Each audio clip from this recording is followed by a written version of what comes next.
जितना सहता है, जितनी ठोकरें खाता है, जितना संघर्ष करता है, जितना दुनिया को समझता है, जितना ज्ञान प्राप्त करने की कोशिश करता है और इस दौरान सदगुरु की संगति प्राप्त करता है या सुगुरु का योग प्राप्त करता है, संकल्प का धनी बनता है, निष्ठावान रहता है, छोटी मोटी बातों के लिए समझौते नहीं करता है, हार नहीं मान लेता है, वो जाकर के विकसित होता है, महापुरुष बनता है, वो प्रतिभा आगे बढ़ती है, वो दुनिया को रोशन करती है। आज ऐसी ही एक महान प्रतिभा का जन्मदिन है। एक महान आचार्य भगवंत हुए, उनका लोक जीवन में नाम बोला जाता है आत्माराम जी महाराज। लोक जीवन में उनका नाम बोला जाता है, उन्हें पुकारा जाता है आत्माराम जी महाराज। श्वेतांबर मूर्ति पूजक परंपरा में आ जाने के बाद उनका नाम हुआ था आचार्य विजय आनंद सूरी जी महाराज, यानी आचार्य विजयानंद सूरी जी महाराज। श्वेतांबर मूर्ति पूजक परंपरा में आने के बाद उनका नाम हुआ था आचार्य विजयानंद सूरी जी महाराज। शॉर्ट में, मीठे बोलों में लोग उन्हें आत्माराम जी महाराज के नाम से जानते हैं। आज जितनी भी श्वेतांबर मूर्ति पूजक समुदायों की परंपराएं हैं, इनमें से लगभग 85% साधु साध्वी जी आत्माराम जी महाराज की परंपरा के हैं। सिर्फ जो सागर समुदाय है वो आत्माराम जी महाराज की मूल परंपरा में कहीं नहीं आता, उनकी अलग परंपरा है सागर की। उसी प्रकार मोहनलाल जी महाराज की परंपरा है, वो अलग आती है। उसी प्रकार एक दो समुदाय और अलग आते हैं, बाकी करीब करीब सभी समुदायों का संबंध वह आत्माराम जी महाराज से मिलता है। यानी कि 75, 80, 85% साधु साध्वी आज उनके हो सकते हैं, वो आत्माराम जी महाराज। ये आत्माराम जी महाराज जाने माने स्थानकवासी साधु थे। ये पंजाब के थे, बहुत विद्वान थे, जोरदार थे, प्रखर बुद्धिशाली थे। आज इनकी अग्नि संस्कार भूमि पाकिस्तान में है, शायद गुजरानवाला। इनकी अग्नि संस्कार भूमि पाकिस्तान में है, इनकी समाधि पाकिस्तान में है, इनका स्मारक पाकिस्तान में है, गुजरानवाला। ये पंजाब के जाने माने साधु भगवंत थे, स्थानकवासी परिवार में जन्मे थे और स्थानकवासी इन्होंने दीक्षा ली थी। वर्षों तक ये स्थानकवासी साधु भगवंत रहे, विद्वान जाने माने। इन्होंने लगभग पूरे पाकिस्तान का, काफी अफगान का, इधर देखो तो कश्मीर का, पंजाब का, सिंध का भ्रमण किया था। अपनी जिंदगी का बहुत समय इन्होंने स्थानकवासी साधु रहते हुए जन जागरण के लिए, धर्म प्रचार के लिए लगाया था। कालांतर में इनको मूर्ति पूजा के बारे में किताब पढ़ने को मिली। इनके मन में हुआ कि मुझे मूर्ति पूजा के बारे में भी सब जानकारियां लेनी चाहिए और इसके बाद में मूर्ति पूजा और अमूर्ति पूजा, मंदिर मार्ग की परंपरा और स्थानकवासी परंपरा दोनों का अनुशीलन करना चाहिए, दोनों की समालोचना करनी चाहिए, दोनों के बीच में एक तुलना करने का प्रयत्न करना चाहिए। ये साधु कुछ अकेले नहीं थे, ये बहुत सारे साधु थे, सब विद्वान थे, प्रकांड थे, एक से एक माने हुए थे, सब स्थानकवासी थे। मूलचंद जी महाराज आए थे पहले। सबसे पहले मूलचंद जी महाराज साहब के नाम से एक साधु भगवंत इधर आए, स्थानकवासी परंपरा से। मूलचंद जी महाराज साहब के नाम से एक साधु भगवंत इधर आए मंदिर मार्ग की परंपरा में। मंदिर मार्ग की परंपरा उन्होंने अपनाई। जब वो पंजाब से रवाना हो रहे थे तब उन्होंने आत्माराम जी महाराज साहब से कहा था, चलो मेरा मानो, गलतियों को छोड़ो, जिद को भूल जाओ, जो हमने गलत अब तक पकड़ा था उसका त्याग करो, मानो आप, मैं जा रहा हूं, मैं सत्य को समझा हूं, जो वास्तविकताएं हैं वो आपके सामने भी स्पष्ट हैं। आप और हम साथ में स्टडी कर चुके हैं, हम पढ़ चुके हैं, आपको और मुझको सबको पता है, लेकिन अब साहस का परिचय दो, इसको छोड़ो, मूर्ति पूजक परंपरा में चलो। वो सहमत नहीं हुए कि नहीं, मैं नहीं आ सकता, पछताओगे मेरा मानो, जितने देरी से आओगे उतनी देरी हो जाएगी, मैं तुमको ठीक कह रहा हूं, चलो। हकीकत है आप भी पढ़ चुके हो, मैं पढ़ चुका हूं, हम सब पढ़ चुके हैं, हम सब ने सब देख चुके, हम सब ने सब देख लिया है। फिर हमने हमारे गुरुओं से डिस्कशन भी कर लिया है, हमारे गुरु हमको समाधान देने में कामयाब नहीं हुए हैं।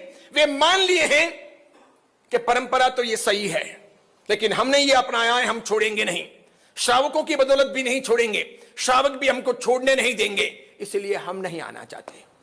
अंततः मूलचंद जी महाराज अहमदाबाद आ गए। उन्होंने मूर्ति पूजक परंपरा अपना ली। वो वहां पर रहे।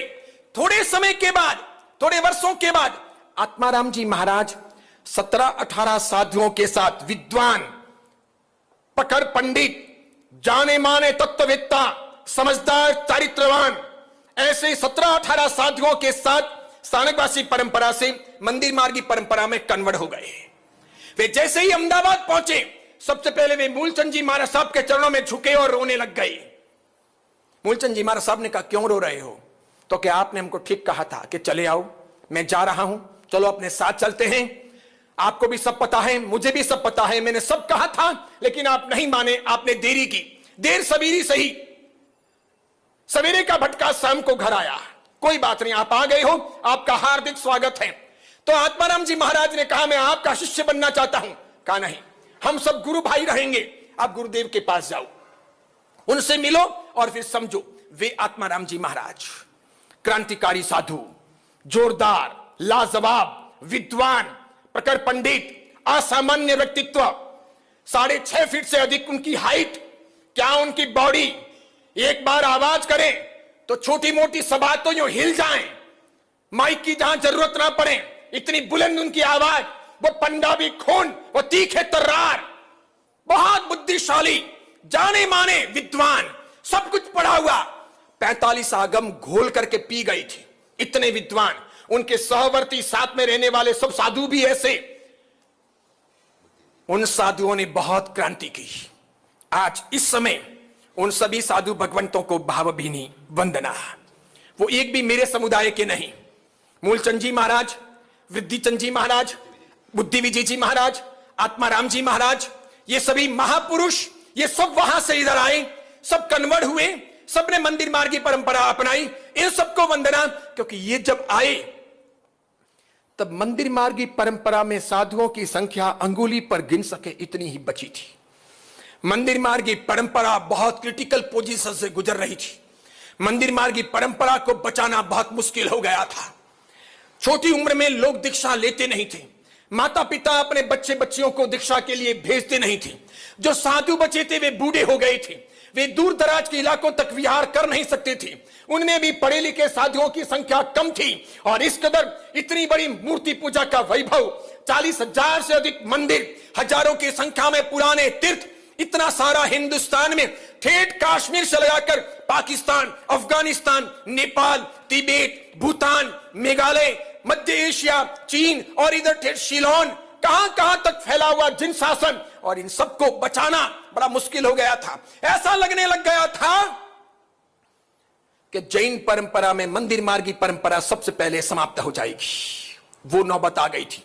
हम उस पोजीशन पर खड़े थे। समझो इलेक्शन हो और आपको मालूम पड़े कि इतनी पार्टियां मिल गई हैं और ये इतने वोट काट सकती है, इधर इतनी पार्टियां मिल गई हैं, ये इतने वोट काट रही हैं, ये पार्टी अकेली पड़ गई है, सबसे कम संख्या इसकी है, इसकी तो जमानत जब्त होगी ऐसा लगता है, ये जीतेंगे या वो जीतेंगे। तब कैसी हालत हो जब मालूम पड़े कि जमानत जब्त होने वाली है। वैसी हालत श्वेतांबर मूर्ति पूजक परंपरा की हो गई थी। धड़ल्ले के साथ गांव के गांव स्थानकवासी बनाए जा रहे थे, तेरापंथी बनाए जा रहे थे। मंदिर मार्गी साधु वहां पहुंच ही नहीं पा रहे थे, डैमेज कंट्रोल हो ही नहीं रहा था, साधु ही नहीं थे, पंडित भी कम थे। तो श्रावकों में बदलाव हो रहा था, बड़ी मात्रा में हो रहा था। इस गांव के पूरे गांव ने स्थानकवासी संप्रदाय स्वीकार किया। यह बात उस गांव पहुंची, महाराज साहब उधर पहुंचे, इन्होंने सपोर्ट किया, वो गांव भी स्थानकवासी। अगले गांव में तेरापंथी महाराज साहब पहुंचे, उन्होंने सब कहा। यहां कोई मंदिर मार्गी साधु साल 2 साल तक भी आ ना सका। धीरे धीरे सबने मूर्ति पूजा छोड़ी, वे तेरापंथी बन गए। वे महाराज साहब दूसरे गांव पहुंचे, वहां पर सबने बातें की, वो पूरा गांव भी तेरापंथी बन गया। ऐसा करते करते गांव के गांव श्वेतांबर मूर्ति पूजक कन्वर्ट होने लगे। उन सब गांवों में आज मंदिर है, उन सब मंदिरों के शिलालेख हैं। कौन से वर्ष तक ये मंदिर ताजे थे, भक्ति से संपन्न थे, सैकड़ों की संख्या में यहां पूजा करने के लिए लोग आते थे। इसके बाद में एक महाराज साहब आए, उन्होंने सबको मंदिर नहीं जाने की बाधाएं दिलानी, सौगंध दिलानी शुरू की। मूर्ति पूजा वहां रुकी, मंदिर खंडर में तब्दील हो गया। पूरा गांव मूर्ति पूजक नहीं अमूर्ति पूजक बन गया। फिर बाद में उन्होंने उपाश्रय ले लिया, आज अपना वहां पर कुछ नहीं बचा। अभी भी ऐसे मंदिरों में मूर्तियां हैं, मंदिर हैं, कहीं कहीं पुजारी पूजा करता है, कहीं कहीं पूजा बिल्कुल नहीं होती है। कुछ कुछ मंदिर उन लोगों ने हाथों में ले लिए, आज वहां अपना अधिकार कुछ भी नहीं बचा। ऐसी स्थितियों के निर्माण हुए। उस वक्त क्या भावी भाव था, क्या चमत्कार था, परमात्मा के ज्ञान में क्या विरल घटना लिखी थी कि ये साधु, पंजाबी साधु, ये साधु जांबाज साधु, ये सभी स्थानकवासी साधु क्या सोचकर, क्या पढ़कर, क्या समझकर क्रांतिकारी बने कि सब चले आए। इनका आना श्वेतांबर मूर्ति पूजक परंपरा का नया तकदीर लिख गया। इनका आना बहुत बड़ा परिवर्तनकारी इतिहास रहा। इनका आना सारी चीजों को एक तरफ समेट लिया। यह बहुत बड़ा झटका था। जैसे एक साथ में 50-100 एमपी एक पार्टी को छोड़कर दूसरी पार्टी में सम्मिलित हो जाएं। लेकिन ये कोई लड्डू खाने के लिए नहीं आए थे, ये आचार्य बनने के लिए नहीं आए थे, ये पूजा के लिए नहीं आए थे। पूजा तो इनको वहां भी मिलती थी, सम्मान मिलता था। स्थानकवासी परंपरा इनको भगवान की तरह मानती थी, पूजती थी। ये कोई दुखी नहीं थे। पंजाब में, सिंध में, पाकिस्तान में बहुत सुखी थे। खूब सुंदर खाने को, पीने को, रहने को, पढ़ने को, जीवन जीने को मिलता था। ये बोलते थे। और यहां पर तो सब कुछ नया था, यहां पर तो सब कुछ नया था। फिर भी उन्होंने रिस्क ली, चांस लिया, अपॉर्चुनिटी को उठाया और चले आए। वे आए, तब से श्वेतांबर मूर्ति पूजक परंपरा ने करवट बदली। आज उसके बाद, उनके आने के बाद मूर्ति पूजक परंपरा को पीछे मुड़ करके नहीं देखना पड़ा।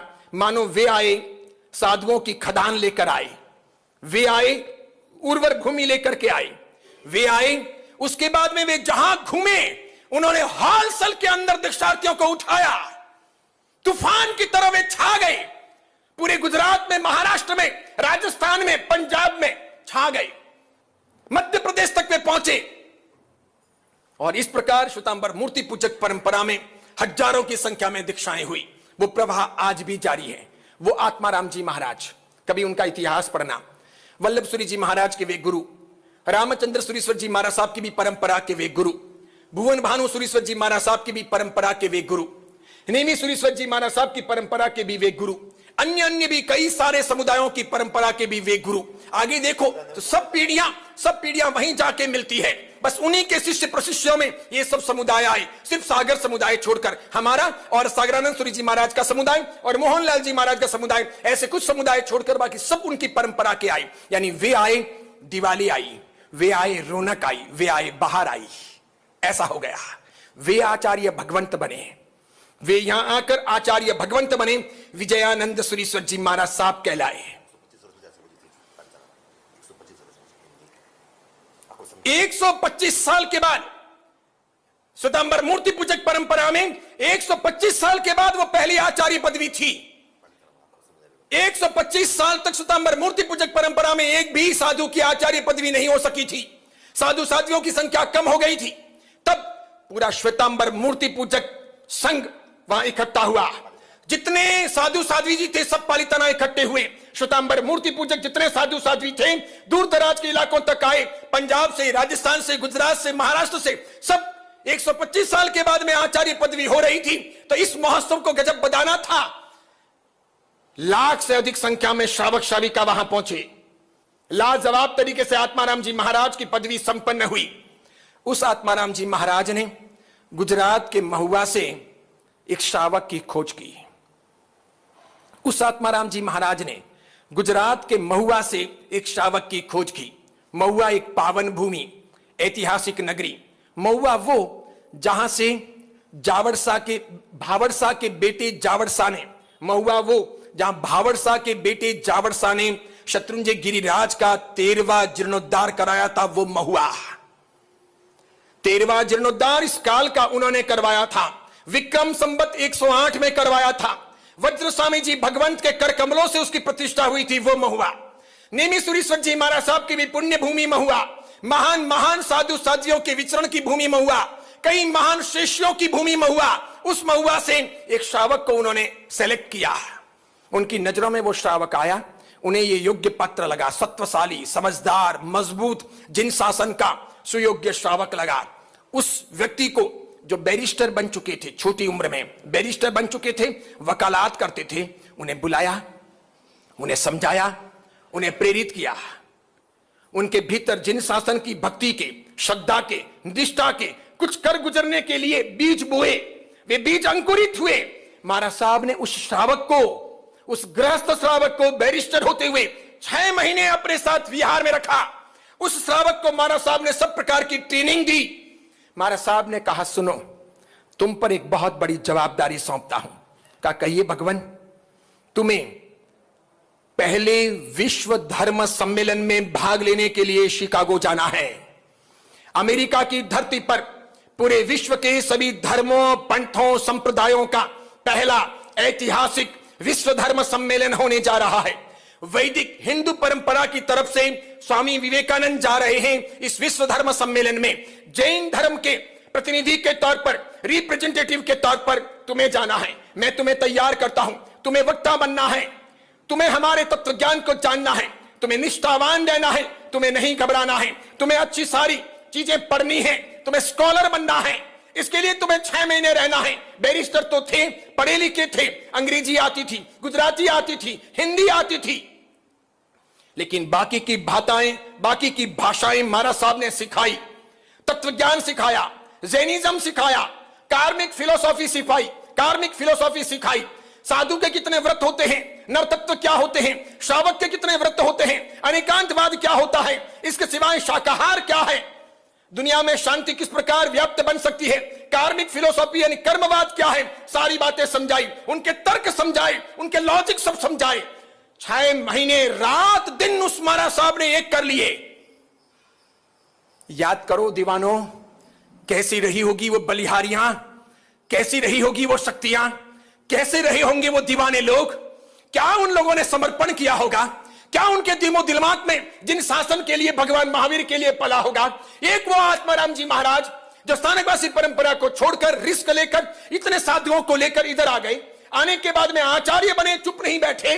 आचार्य बनने के बाद में तो लड्डू खाने का जमाना, सब जगह तुम्हारे ढोल नगाड़े बजे, सब जगह तुम्हारे लिए चढ़ावे बोले जाएं, गुरु पूजन हो, कामलियां उड़ाई जाएं, सब जगह तुम्हारे सामय्य हो और लोग गीत गाएं। और चाहिए क्या है आचार्य महाराज साहब को।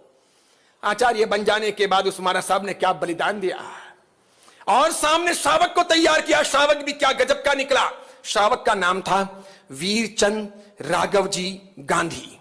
श्रावक का नाम था वीरचंद राघव जी गांधी। गांधी बिफोर गांधी। मोहनलाल करमचंद गांधी के पहले हुए गांधी। गांधी बिफोर गांधी। ये गांधी उस गांधी से पहले हुए। महात्मा गांधी ने अपनी डायरी में वीरचंद राघव जी गांधी के बारे में भी चैप्टर लिखा है। महात्मा गांधी वीरचंद राघव जी गांधी को अपना भाई मानते थे। वे सम्मान की दृष्टि से देखते थे, उनका आदर करते थे, उनकी बातों को तवज्जो देते थे। वो भी बैरिस्टर, ये भी बैरिस्टर, मोहम्मद अली जिन्ना भी बैरिस्टर, लेकिन सीनियर वीरचंद राघव जी गांधी। लोकमान्य तिलक भी बैरिस्टर। ये सभी जोरदार मजबूत आदमी जिन्होंने कई सारे केसेस लड़े। वे वीरचंद राघव जी गांधी महुआ में जन्मे थे। आज उनका जन्मदिन है। आज से 157 साल पहले जन्मे थे। आज उनका 158वां जन्मदिन है। आज 25 अगस्त है। लेकिन दुर्भाग्य था, बहुत छोटी उम्र में यह आदमी दुनिया से चला गया। सिर्फ 37 साल तक ये जिए। 7-8 अगस्त की रात को 1901 में 37 साल की उम्र में इनका देहांत हो गया। सिर्फ 37 ईयर्स, छोटी सी जिंदगी। 37 ईयर्स में 37 साल में इस आदमी ने जो किया, आप और हम मिलकर के शायद 3700 साल में भी वो काम ना कर सके। 37 साल में इन्होंने जो जिया, इन्होंने जिन शासन के लिए जो किया, वो अद्भुत रहा। संयोग देखिए, इनके साथ और ये उनके साथ, यानी स्वामी विवेकानंद के साथ ये गए थे, विवेकानंद जी इनके साथ गए थे। दोनों के बीच में अच्छे मैत्री संबंध थे। पूरे शिकागो के विश्व धर्म सम्मेलन में सब जगह पर फोटो में देखो, वीडियो में देखो, डॉक्यूमेंट्री में देखो, दोनों पास में बैठे हैं। दोनों पास में बैठे हैं, दोनों यूं बैठे हैं, दोनों शान शौकत के साथ में एक एक को सुन रहे हैं। और विशेष करके जब वीरचंद राघव जी गांधी बोलने के लिए खड़े हुए, विश्व धर्म सम्मेलन में शिकागो में उन्होंने 3 भाषण दिए थे। विवेकानंद जी ने भी भाषण दिए थे, लेकिन विवेकानंद जी को मानने वाली पॉपुलेशन, जनता बहुत ज्यादा थी। वीरचंद राघव जी को मानने वाले जैन बहुत कम थे। वीरचंद राघव जी का विरोध करने वाले जैन ज्यादा थे। यहां जैन घन चक्कर निकल गए। समाज ने बहुत बड़ी बेवकूफियां की। प्रतिभा को कुचलने में, दबाने में, उस प्रतिभा को आगे नहीं आने देने में जैन समाज का बहुत बड़ा रोल रहा। जो कट्टरपंथी जैन थे, उन सब लोगों ने बहुत बड़ी गद्दारी की। वीरचंद राघव जी की जिंदगी बहुत संघर्ष में बीती और अंततः नाखुशी के साथ में 37 साल की उम्र में उनको मौत आ गई, वे दुनिया से चले गए। उनके साथ समाज ने बहुत अन्याय किया। विवेकानंद के साथ में समाज ने बहुत अन्याय किया, इसलिए गवर्नमेंट ने उनको ले लिया, गवर्नमेंट ने उनको हाईलाइट किया दुनिया भर में और भारत में विवेकानंद छा गए। लेकिन विवेकानंद कहते हैं, मुझसे भी मजबूत थे वीरचंद राघव जी गांधी, मुझसे भी ज्यादा समझदार थे वीरचंद राघव जी गांधी, मुझसे भी ज्यादा विद्वान थे वीरचंद राघव जी गांधी, मुझसे भी अच्छा बोले थे वीरचंद राघव जी गांधी। विवेकानंद ने जूनागढ़ के दीवान हरिदास देसाई को शिकागो से एक पत्र लिखा था। विवेकानंद जी ने जूनागढ़ के दीवान, जूनागढ़ दरबार के दीवान हरिदास देसाई को एक पत्र लिखा था वीरचंद राघव जी इस ठंड के बीच में भी, लिखा था वीरचंद राघव जी यहां की कड़कड़ाती ठंडी के बीच में भी तरकारी नहीं खाते, यानी हरी वनस्पति नहीं, सिर्फ तरकारी खाते हैं, फल खाते हैं, कुछ शाकाहारी भोजन करते हैं। कैसे जीते हैं ये मुझे समझ में नहीं आ रहा। कौन सी खून और हड्डियों का बना है यह आदमी? कौन लिखते हैं? विवेकानंद लिख रहे हैं कि जो मात्र खाली थोड़ी सी हरी सब्जियां खाता है, फल खाता है, शाकाहारी खाता है, इसके सिवाय मांसाहार नहीं ले रहा, शराब नहीं पी रहा, दूसरी कोई चीजें नहीं खा रहा, किसी प्रकार का नशा नहीं कर रहा, रात को नहीं खा रहा, अभक्ष नहीं खा रहा, आलू प्याज लहसुन नहीं खा रहा, फिर भी यह आदमी इस ठंडी में कैसे जी रहा है। जब विवेकानंद जी देख रहे थे, वीरचंद राघव जी बोलने के लिए खड़े हुए। आप डॉक्यूमेंट्री देखिए अमेरिकन गवर्नमेंट की, यूं वीरचंद राघव जी को विवेकानंद देख रहे हैं। घंटों तक धारा प्रवाह अंग्रेजी में जैनिज्म को लेकर, कार्मिक फिलोसॉफी को लेकर, मानवता को लेकर, विश्व शांति की बातों को लेकर जो वीरचंद राघव जी बोले हैं, दंग रह गए विवेकानंद। एक बार भी, एक क्षण के लिए भी वीरचंद राघव जी के ऊपर से विवेकानंद की नजर नहीं हट रही, इस कदर सुन रहे हैं। जितनी तालियां विवेकानंद जी के लिए बजी थी, उससे 100 गुना अधिक तालियां वीरचंद राघव जी के लिए बजी। वो थे वीरचंद राघव जी। वहां बैठे हुए बंदर नहीं थे कि तालियां बजा दें, वहां बैठे हुए पागल नहीं थे कि तालियां बजा दें। दुनिया भर के माने हुए सेलेक्टेड स्कॉलर, अच्छे धार्मिक रिलीजियस लोग, अपने अपने धर्म के अंदर अपनी अपनी मान्यता में पारंगत। वीरचंद राघव जी ने अपनी जिंदगी में 14 भाषाएं सीखी थी, 14 लैंग्वेज। कितनी भाषाएं हम जानते हैं, कितनी मास्टरी है, कितना हम समाज के लिए समय देते हैं। उन्होंने 37 के 37 साल घर के लिए नहीं, सुख शांति के लिए नहीं, अपने ऐश आराम के लिए नहीं, अपने कुछ इज्जत आबरू के लिए नहीं, जिन शासन के लिए सुपुर्द कर लिए थे। टोटल उन्होंने न्योछावर कर लिया था। 29 नवंबर 1897 में, 29 नवंबर 1897 में द न्यूयॉर्क टाइम्स ने वीरचंद राघव जी की मौत के समय में, वीरचंद राघव जी के इस महान ऐतिहासिक कार्य के संदर्भ में लिखा था light of universe Jainism. Title पर लिखा था वीरचंद राघव जी के फोटो के साथ। किसने? द न्यूयॉर्क टाइम्स ने। सामान्य किसी व्यक्ति का टाइटल कभी न्यूयॉर्क टाइम्स के टाइटल पेज पर नहीं आ सकता। इतने सारे दुनिया के अलग अलग धर्मों के लोग आए थे, किसी को न्यूयॉर्क टाइम्स ने अपने मुख पृष्ठ पर, अपने मेन टाइटल पेज पर जगह नहीं दी। अकेले वीरचंद राघव जी के लिए लिखा था लाइट ऑफ यूनिवर्स जैनिज्म। 29 तारीख को 1897 को इस न्यूयॉर्क टाइम्स ने लिखा था। उनके सब पत्रकार और वहां के माने हुए बड़े बड़े सब पादरी, सब अलग अलग प्रकार के चर्चों के जानकार लोग, वे सब भी दंग रह गए थे। उनको लगा था एक तूफान आया है, सबको परिवर्तित कर लेगा। ऐसे वीरचंद राघव जी 37 साल की उम्र में गए। विवेकानंद जी उनके 2 साल के बाद 39 उम्र में चले गए। दोनों बहुत जल्दी चले गए, लेकिन विवेकानंद जी का नाम तो अजर अमर हो गया, उनका साहित्य तो बहुत छपाया गया। जैन समाज के लोगों ने वीरचंद राघव जी पर ध्यान नहीं दिया, ना उनको पूजा, ना उनको बुलाया, ना उनको सम्मान दिया, ना उनके बारे में कोई बखान किए, ना उनको अभिनंदित किया। उल्टा वो जो विदेश जाकर के आए थे, 1 साल वहां रहे थे, कुल अमेरिका में उन्होंने 535, कुल विदेश के अंदर उन्होंने 535 भाषण दिए जैनिज्म पर, लेकिन 1 साल वो अमेरिका रहे थे। 1 साल अमेरिका रहने की बदौलत यहां के स्थानीय कट्टरपंथी कठमुल्ले जैसे जैन समाज ने उनको समाज से बहिष्कृत किया, बाहर निकाल के फेंक दिया कि तुम्हारे साथ खाने पीने के व्यवहार भी नहीं किए जाएंगे, तुम भ्रष्ट हो चुके हो, अनार्य, तुम फॉरेन जाके आए हो, विदेश जाके आए हो, मांसाहारियों के साथ रहे हो, शराब पीने वालों के साथ रहे हो, वहां मंदिर नहीं था, वहां उपास्य नहीं थे, वहां देवगुरु धर्म नहीं थे। इसका मतलब क्या पता तुमने कैसा जीवन जिया होगा, तुम जैन समाज में रहने के लायक नहीं, तुम्हें बाहर निकाला जाता है। आत्माराम जी महाराज ने समाज को बहुत समझाया, लेकिन कट्टरपंथी कठमुल्ले जैसा वो समाज नहीं समझा। उस समाज ने घोर अन्याय किया। एक बहुत बड़ी प्रतिमा गर्त में चली गई, एक बहुत बड़ी प्रतिभा गर्त में चली गई, गर्दिश में चले गए उनके सितारे। वो बहुत रोए, उन्होंने माफी भी मांगी, उनको खूब ग्लानि हुई, उनको इस बात का बहुत दुख था, मैं अपने बैरिस्टर के पेशे को छोड़कर, इतनी बड़ी मेरी अपनी करियर और मेरी अपनी प्रैक्टिस को छोड़कर मैं महाराज साहब के कहने से धर्म की प्रभावना के लिए और जिन शासन को वहां पुट करने के लिए गया था, वापस जब लौटा तो समाज ने मेरे साथ में ऐसी बेहाली की। इतना कमबख्त बेवकूफ है अपना समाज। इसीलिए मैं कहता हूं कि ऐसे जो बदमाश लोग हों, जो समझते ना हों, उन लोगों को दरकिनार किया जाना चाहिए। अच्छे लोग हों, सही लोग हों, उनको प्रमोट किया जाना चाहिए। जो बदमाश हों, दुनिया भर की पंचायतियां करते हों, जिनको गीतार्थ बुद्धि ना हो, जिनको ज्ञान ना हो, जो इधर उधर की पंचायतियों में रहते हों, ऐसे लोगों को भू पिलाया जाना चाहिए, वरना वे प्रतिभाओं के गले कुचल लेते हैं, मार देते हैं, खत्म कर देते हैं, उनको आगे नहीं आने देते हैं। बहुत बड़ा समाज का नुकसान होता है। समाज ने साधु साध्वियों के तौर पर और श्रावक श्राविकाओं के तौर पर ऐसी बहुत सारी प्रतिभाओं के साथ में अन्याय किया, और दूसरे समाजों ने प्रतिभाओं को प्रमोट किया। बुद्धिज्म को देखो, सिखिज्म को देखो, इस्लाम को देखो, ईसाईयत को देखो।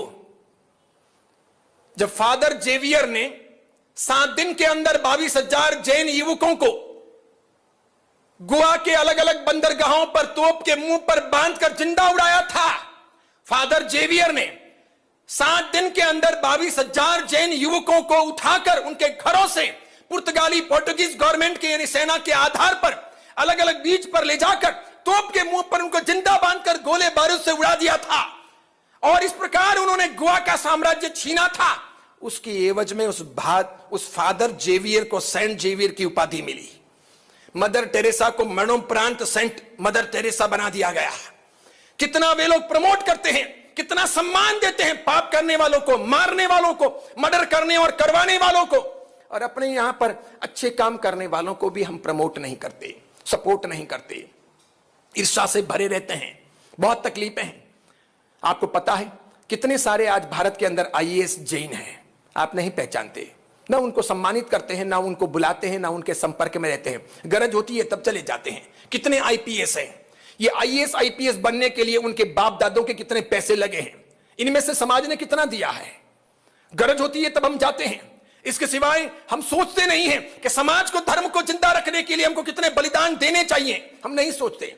आज वीरचंद राघव जी का जन्मदिन है, इसलिए ये बातें मैंने आपको कही। बाकी बातें कल के प्रवचन के अंदर विस्तार के साथ में हम सब चीजों की समालोचना करेंगे, तुलनाएं करेंगे, सुंदर चिंतन मनन करेंगे, जानने का प्रयास करेंगे। आज मैं यहीं पर रुकता हूं, 10 बजने आए। यहीं